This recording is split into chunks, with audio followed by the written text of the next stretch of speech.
Hello and welcome back once again to Infinite Jeff, the project whereest I, Jeff, read the book Infinite Jest. One page at a time, one day at a time. Put it up on YouTube.com. A little more comfortable here. All right. This is page 470. We're starting on a new section. We're back with Hugh Steepley and Morath talking about the U.S. versus, I guess, Canada, the French, the Quebecois. Here we go. Pre-dawn, 1st of May, YDAU, outcropping northwest of Tucson, Arizona, USA still. Do you remember hearing, USOUS as Hugh Steepley said, in your own country in the late, I think, BS 70s, of an experimental program, a biomedical experiment, involving the idea of electro-implementations in the human brain? Steepley, at the shelf's lip, turned to look. Morath merely looked back at him. Steepley said, "No. Some sort of radical advance. Stereotaxy. Epilepsy treatment. They propose to implant tiny little hair-thin electrodes in the brain. Some leading Canadian neurologist, elders something, at the time had hit on evidence that certain tiny little stimulations in certain brain areas could prevent a seizure. As in an epileptic seizure, they implant electrodes, hair-thin, just a few millivolts, or Briggs electrodes." "Beg pardon?" Morath coughed slightly. "Also the type used in pacemakers of the heart."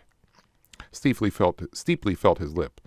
"I'm thinking I'm recalling a tentative bio entry saying your father had had a pacemaker." Morath touched his own face absently. "The plutonium-239 pack of power, the Briggs electrode, the Kenbeck DC circuit. I am recalling terms and instructions. Avoid all microwaving ovens and many transmitters. Cremation for burial forbidden. This is because of plutonium-239. So, but you know of this old program with epileptics. Experiments they thought could avoid ablative surgery for severe epilepsy." Morath said nothing, and made what might have been seen as slightly shaking the head. Steepley turned back to face the east, with his hands clasped before his back, wishing to speak of it one way or another.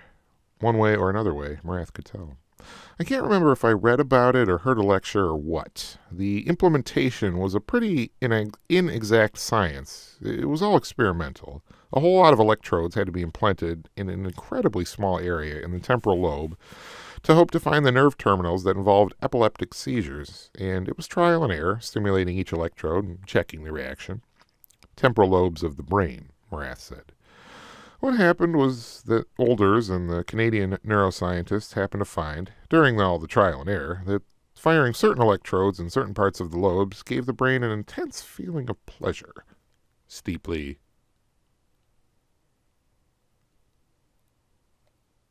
ended the page on. All right. That was page number 470.